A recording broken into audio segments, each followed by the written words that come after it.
แล้วก็อาจารย์ไปมุทิตาอาจารย์สุริยันแล้วก็ไปมอบรถอะโมเลนที่สุรินทร์กับบุรีรัมย์นะแล้วกลับมาเคลียร์งานที่วัดอีกประมาณ4 วันแล้วก็เดินทางไปอีก10 กว่าวันมีแต่งานโยมงานนักขึ้นแต่ว่าแรงน้อยลงโยมนักขึ้นเวลาน้อยลงทุกอย่างในชีวิตของเรานักขึ้นหมดแต่ว่าสิ่งที่มันน้อยลงคือชีวิตเราเมื่อเวลาผ่านไปจากวินาทีเป็นนาทีจากนาทีเป็นชั่วโมงจากชั่วโมงเป็นวันจากวันเป็นเดือนจากเดือนเป็นปีผ่านไป1 ปี3 ปีเราแก่เราเฒ่าเราชราเราใกล้ความตายไปทุกขณะทุกเวลาทุกขณะวันเกิดวันที่เตือนเราว่าโอ้นั้นผ่านมาอีกปีแล้วเนอะแก่มาอีกปีแล้วเนอะเฒ่ามาอีกปีแล้วเนอะใกล้ความตายมาอีกปีแล้วเนอะเพราะว่าพระพุทธเจ้าเปรียบกาลเวลาเหมือนดังพญามัจจุราชตอนคนทั้งหลายเข้าใกล้ความตายทุกขณะ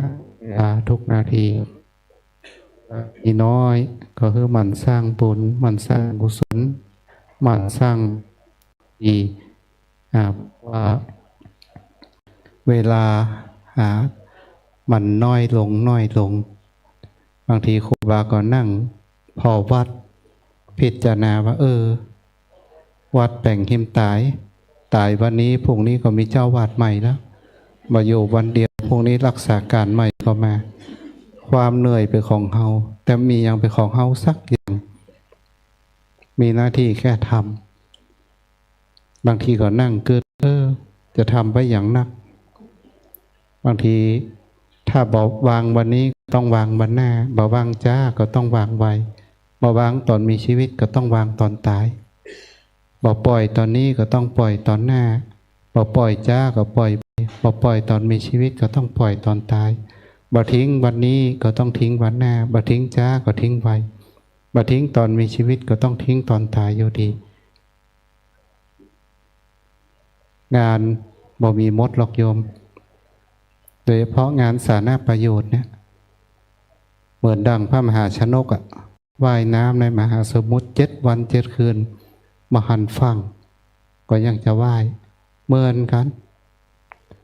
งานสาธารณประโยชน์โยมมีทุกวัน1 2 ตี 3 ตีนี่รับปากไว้เป็น3 ตีมุนโยมไปไหนก็อยากช่วยมดอยากทำมดนะช่วยนักช่วยน้อยก็ถือว่าได้ช่วยอย่างวันนั้นหลวงปู่เวิร์นมาเพื่อนขอรถอะโมแลนครูบาก็โครงการก็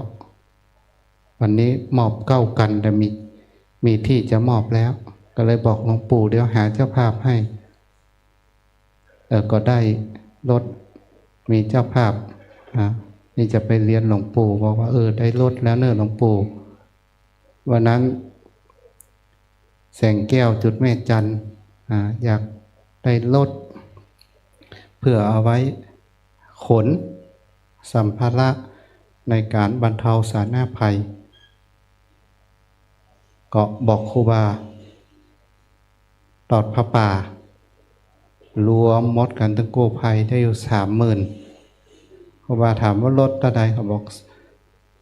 350,000มั้งเขาจะเอามือ2มาเป็นยังถ้าครูบาหอมก็ได้100,000แต่ครูบาเดี๋ยวครูบาไปรวบรวมเพื่อก็รวบรวมไปเพื่อทำ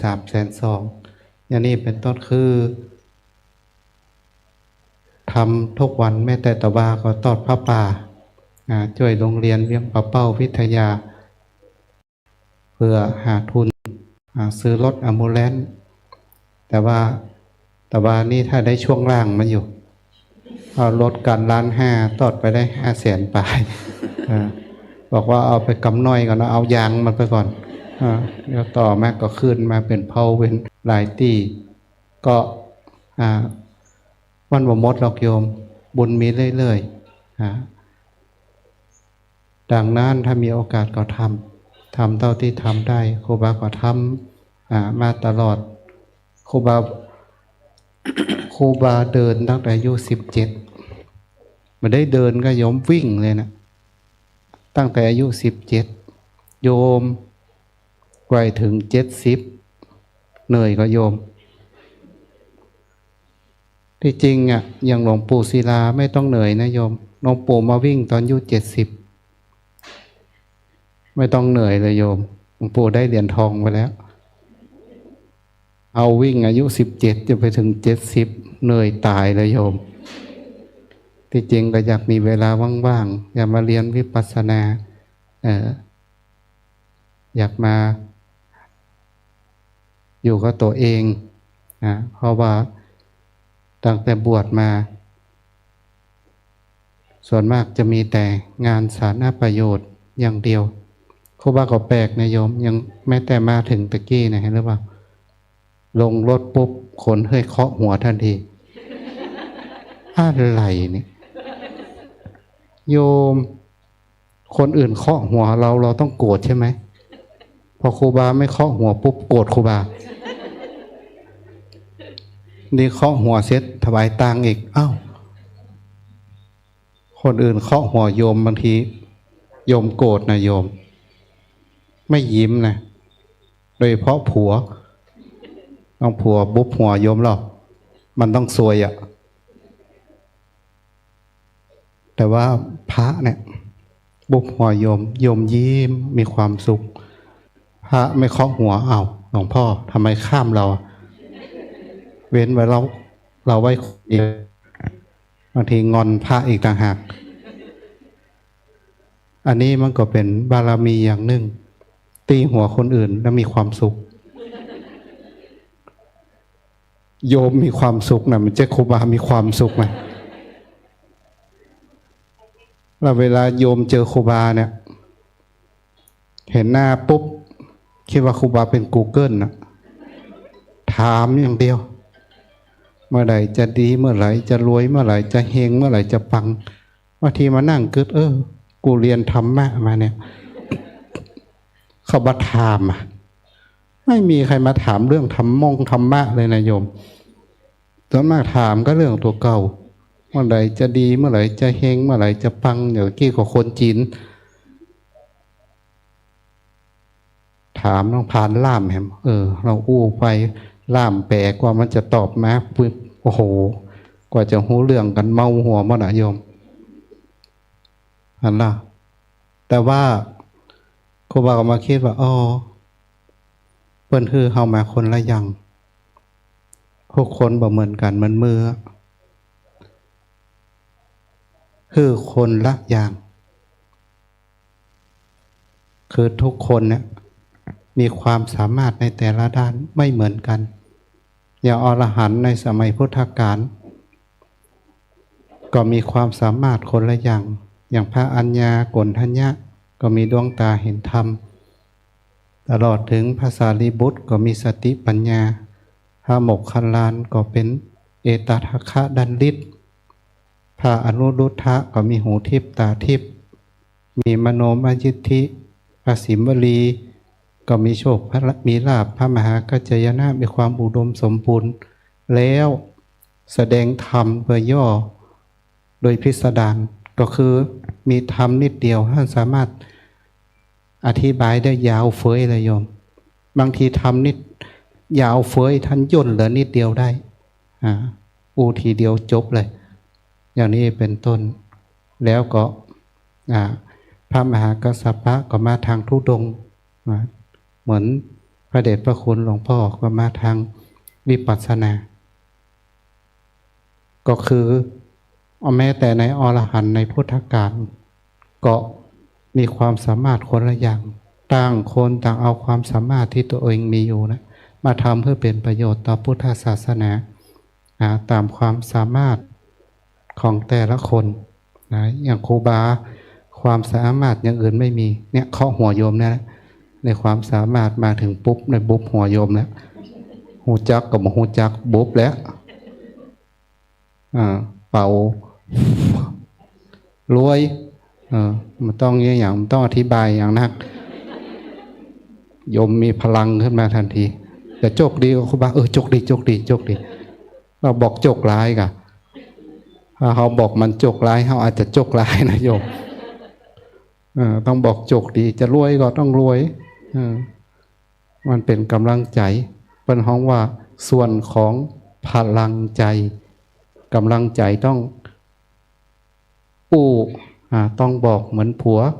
เหมือนเมียเหมือนลูกเหมือนคนรอบตัวสู้ๆเนอะอย่างมันมีกำลังใจแต่พระเนี่ยเป็นส่วนของพลังใจเดี๋ยวไปหาหลวงพ่อเป่าหัวหน่อยถ้าเป่ากูมีพลังขึ้นมาทันทีเหมือนกันโยมต่างคนต่างมีความสามารถเอาความสามารถที่มีอยู่มาทำให้เกิดประโยชน์ต่อพระพุทธศาสนาคนละไม้คนละมือเพื่อให้ศาสนาของพุทธเจ้ายืนยงสืบต่อไปเป็นอันยังก็ตุกมดโยมเป็นราชาก็ตุกแบบราชาเป็นเศรษฐีก็ตุกแบบเศรษฐีเป็นปอกาก็ตุกแบบปอกาเป็นเจ้าบ้านก็ตุกแบบเจ้าบ้านเป็นเจ้านาก็ตุกแบบเจ้านาเป็นญาติยกก็ตุกแบบญาติยกเป็นตู้เจ้าก็ตุกแบบตู้เจ้าเป็นโยมก็ตุกแบบโยมมันตุกคนละอย่างมันสบายคนละอย่างเข้าใจล่ะตุกคนละอย่างสบายคนละอย่างดังนั้นญาติโยมท่านทั้งหลายเวลามีน้อยเมื่อเวลาน้อยลงอย่าประมาทในชีวิตมันให้ทานมันรักษาศีลมันเมตตาภาวนาสร้างบุญสร้างกุศลสร้างคุณงามความดีไปวันนี้ก็ถือว่าเป็นวันมงคลพระเดชพระคุณหลวงพ่อเจ้าคุณอาจารย์พระภาวนาธรรมาภิรัตน์อันเป็นเจ้าวาดวัดลำเปิงอันเป็นพระวิปัสสนาน่าจะถือว่าเป็นทายาทธรรมของพระเดชพระคุณพระพรหมมงคลวิหรือหลวงปู่ทองวันนี้ครบอายุวัฒนมงคล65 ปีเลขมงคลนะโยมเลขเนี่ย65บ้านเลขที่ครูบากับบ้านเลขที่65นะโยมแล้วมันมีหมู่8แถมนะโยมบัตรรับประกันความปลอดภัยนะโยมเพราะว่าการลงทุนมีอัตราเสี่ยงสูงโปรดใช้วิจารณญาณในการลงทุนแต่ถ้าจะให้ดีมีบ้านขายบ้านมีนาขายนามีรถขายรถทุ่มเลยโยมแล้วมาอยู่วัดให้หมดแล้วมาอยู่วัดให้หมดโยมวัดลำเปิงนี่แหละ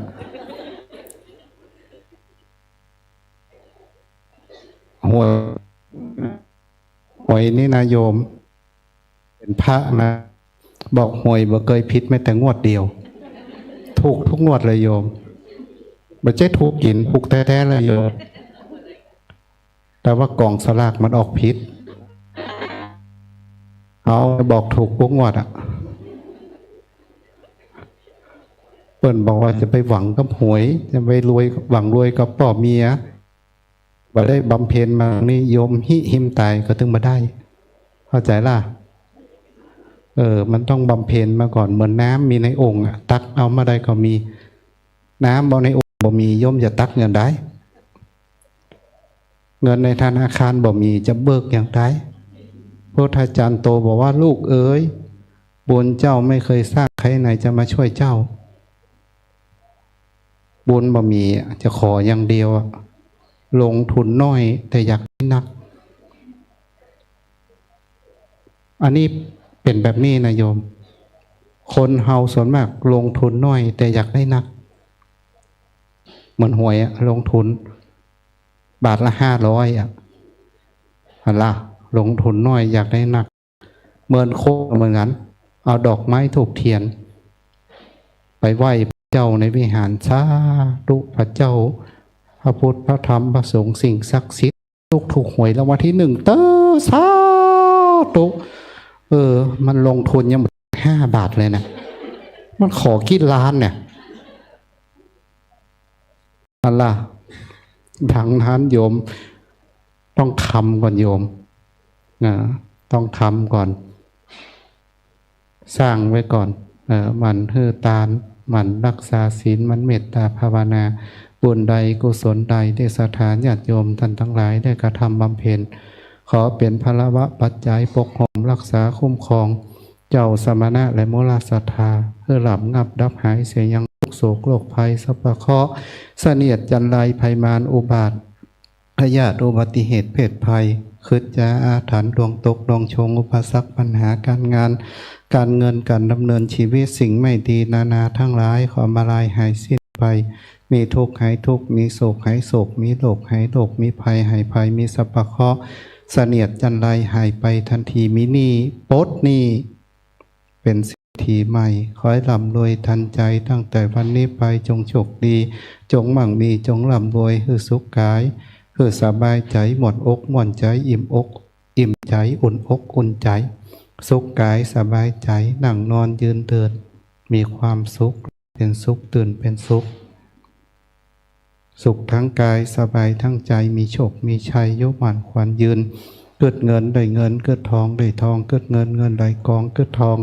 ทองไหลมาเดินตาเดินทางไปสู่ที่ใกล้ที่ไกลจงปลอดภัยไปดีมาดีมีโชคมีลาภภาพเป้โมมานขัดศึกศัตรูเป็นที่รักและเมตตาเอ็นดูแก่คนและเทวดาก้ามจูศาสนาไปจนถึงจิรัติการอันยืนยาวนานจนถึงพระนิพพานวันนี้อนุโมทนากับทุกท่านทุกคนไว้ในโอกาสนี้ทีคายุโกอายุวันโนสุขังภะลังสาธุสาธุ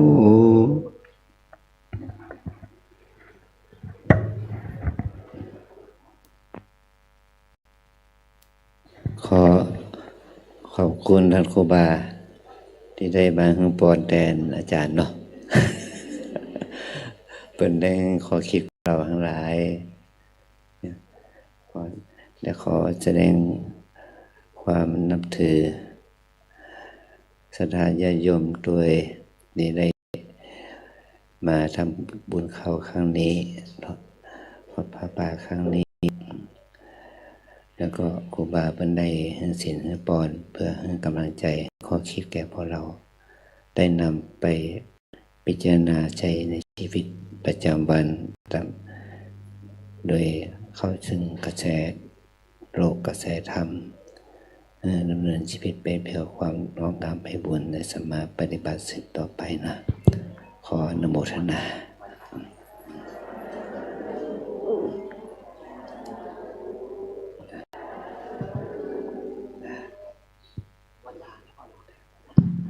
ประนานวันทาเลยนะครับเชิญญาติโยมนะครับสังวันทามิพุทธังสัพพะเมวะโทสังฆามะทะเมพันเตวันทามิธัมมังพระเมวะโทสังฆามะทะเมพันเตวันทามิสังฆังสัพพะเมวะโทสังฆามะทะเมพันเตวันทามิคารูปัชฌาจานิเยสัพพะเมวะสังฆามะทะเมพันเตวันทามิกัมมะนาสัพพะเมวะโทสังฆามะทะเมพันเตยันทามิอารามเมพัทธาสีมังสัพพะเมวะโทขามมาทามิพันเตวันทามิเจติยังสัพพังสัพพะฐานิสุปาติทิตาสาลีลาธาตุมหาโพธิงพุทธาลูปังสักการะสัทธานาคาโลเกเทวะโลเกพัมมะเกธัมโหทีเปลังกาทีเปสา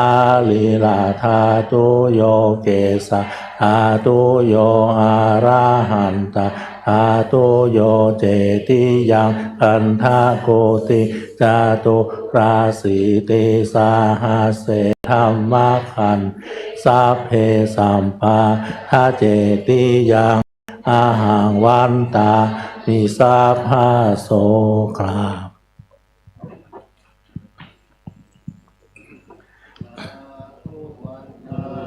นิพันเตสัพพังอาภาราทังคัมมาทามิพันเตมยาคาตังปุญญังสามินาอานุโมทิตาปังสามิกาตังปุญญังไมหังกาตาปังสาธุสาธุอนุโมทามิ จัตตารโอธรรมาวัฏันติอายุวันโนสุขังพระลัง สาธุสาธุสาธุ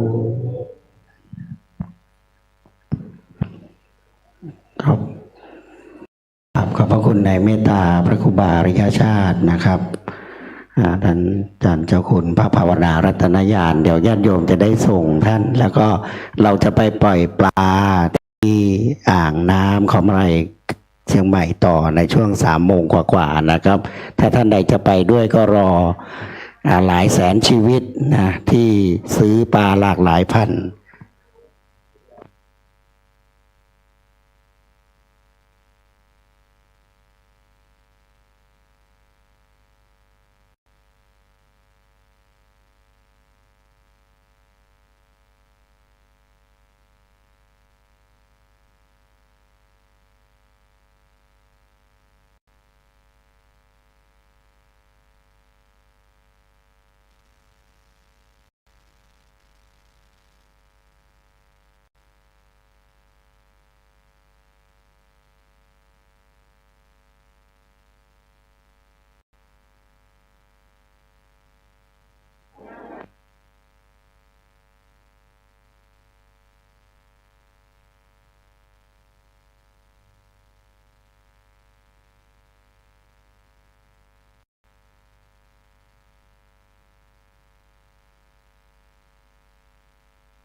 ยุวัฒนมงคล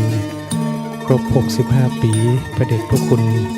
ท่านเจ้าคุณอาจารย์พระภาวนาธรรมาภิรัตน์ในการนี้พระเดชพระคุณพระศรีศิลปาจารย์ที่ปรึกษาเจ้าคณะภาค7ผู้ช่วยเจ้าวาดวัดพระธาตุสีจอมทองวรวิหารได้มอบหมายให้คณะสงฆ์แม่ชีโดยมีท่านอาจารย์พระครูอาทรสมาธิวัฒน์ท่านอาจารย์พระครูวิบูลย์สุวรรณวัฒน์และเรากับผมพร้อมคณะแม่ชีได้นำเครื่องมุทิตาสักการะมาถวายในโอกาสนี้ได้มีคุณโยมสุพรปณิธานสิริกุลบริษัท SP เพชรแพ็คจำกัดบริษัท SP เพชรแพ็คอินเตอร์กรุ๊ปเมียนมาจำกัดโดยคุณวิวัฒน์คุณสุพรคุณธเนศคุณชาญวิทย์ปณิธานสิริกุลได้น้อมถวายเครื่องกัปปิยพันธ์เพื่อเป็นมุทิตาสักการะในวาระโอกาสอันเป็นมหามงคลนี้ก็ขอผมทั้งหลายจะได้ขอโอกาสถวายนอกจากนั้นก็ยังมีคุณพ่อวบกลางแม่ยอดเกรเกอร์พร้อมกับท่านแม่ชีจินตนาเกรเกอร์ได้นำวัตถุทายทานจากแม่เสรียง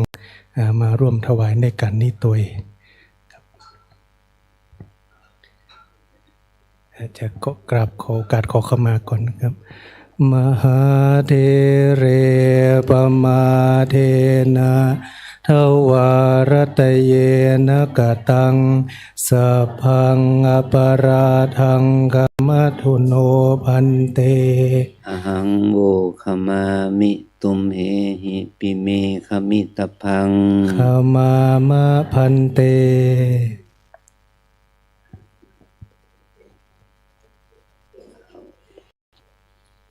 โต๊ะขยับโต๊ะออก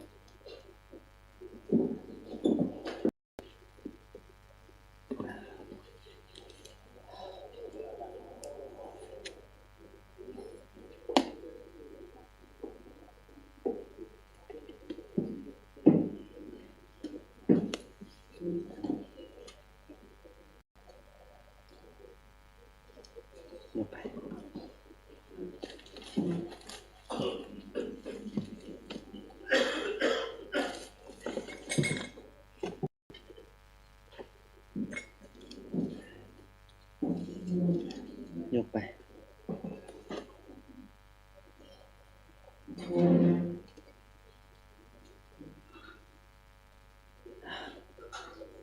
เจนนะพ่อแม่ไม่หยอด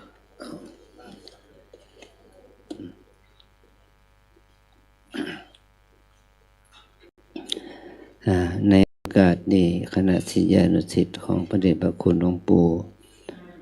พระพุทธมงคลพระเดชพระคุณครูบาอาจารย์เราเลยมาร่วมกันมาเข้ามาคารวะในโอกาส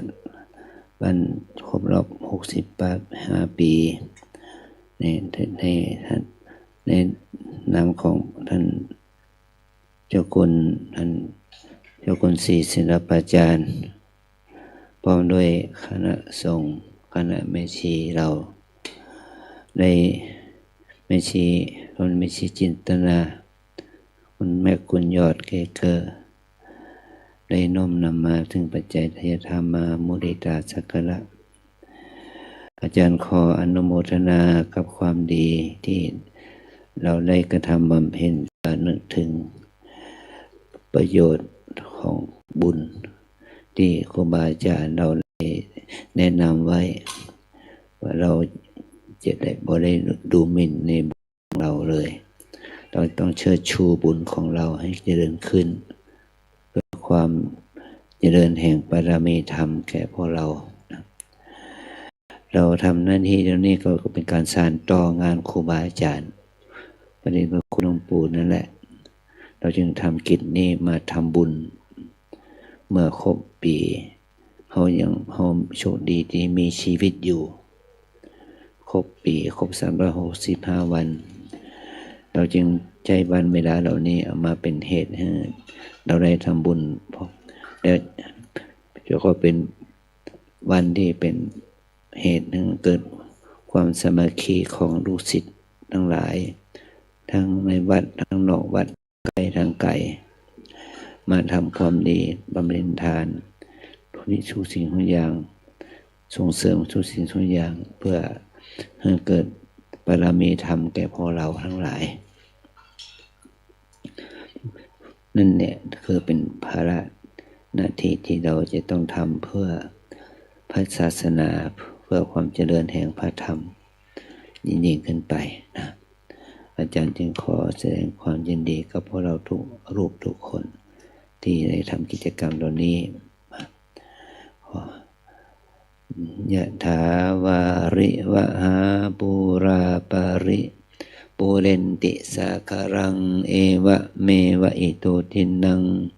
เปตานังอุปกัปปติอิจิตังปฏิตังตุมหังคิปะเมวะสมิจฉตุสพเพปูเรนตุสังกปปะจันโทปนะระโสยถามณิโชติระโสยถาชยสิทธิธนังลาภังสุทธิภาคยังสุขังพลังสิริอายุจะวันโนจะโปคังบุตถิจะยะสวาสตะวาสา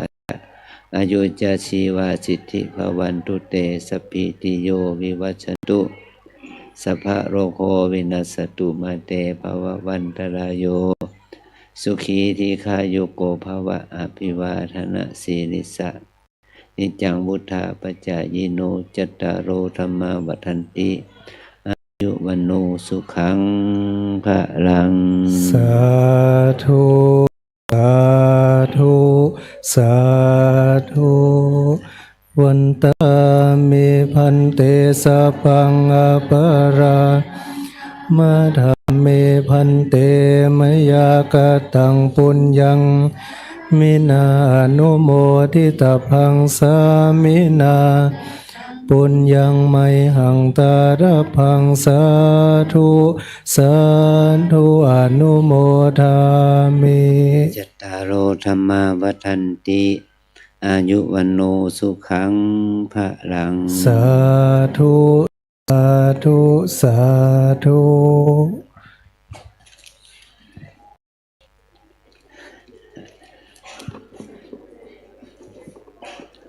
ครูมาเปิดมีดุเล่นเนาะออกจากวันยังมีดุเล่นเฮ้เฮ้มีลูกโยนนะมีโยนด้วยนะเขามีลูกเล่น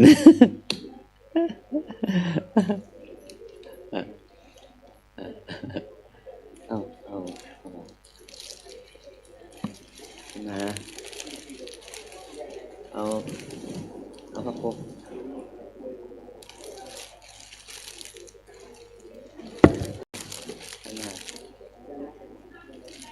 นักข่าวมีป่ะนักข่าว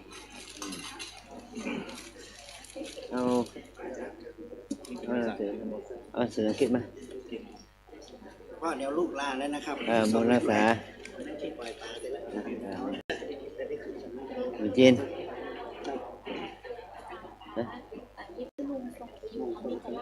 ทำให้กระดาษเหรอดีเป็นสถานที่เหมาะสมนะเป็นสถานที่เหมาะสมนะไปเถอะ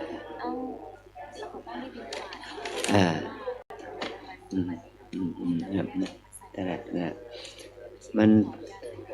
ถ้าคัดข้ออย่างเรียกข้าวสารอาหารแห้งคือมาเอาเข้ามาลงมาเอาเลยแต่ก่อนนี้ไม่ชีอะไรเป็นจะมาเอาประจำไปให้เจ้าบ้านผ่องไปดูแลคนยากคนจนผ่องนะต้องศาสนาสงเคราะห์นะเขาพึ่งบังเขาก็ทำกิจกรรมเพื่อผู้ที่อยู่ประชิดเขาได้มาทำกิจกรรมกับเขาได้นะก็ตอนสมัยหัวที่ได้บอกให้มีคนพูดค่ะแต่ตอนนี้คนพูดเวลาไปดูบ้านก็5ราคาจะใส่ได้ละเอาน้ำอาหารได้ละอยู่สว่างมาโยมมาลงทานน้ำไม่ขาดตัวขอบคุณมากมาช่วยพี่แตง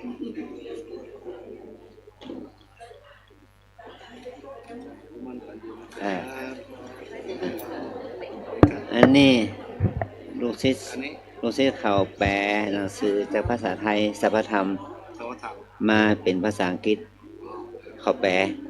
ภาษาอังกฤษแบบนี้เป็นภาษาจีนด้วยนะเขาก็จะจีนด้วยนี่เป็นภาษาจีนด้วยแปลที่ภาษาอังกฤษภาษาจีนลูกศิษย์ชาวจีนเขา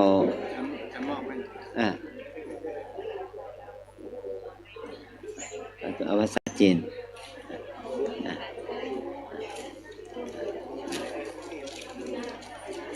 เอาไปให้โยมสั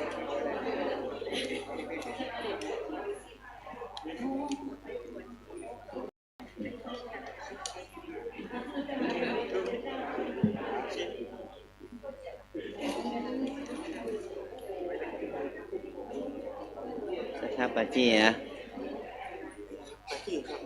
มาสมานกรรมพ่อไปเจหลวง มาเจหลวงน้องบิวนี่ลูกศิษย์มาการเสียบัตรก่อนเพราะประเด็นพลหลวงพ่อสอนครับผม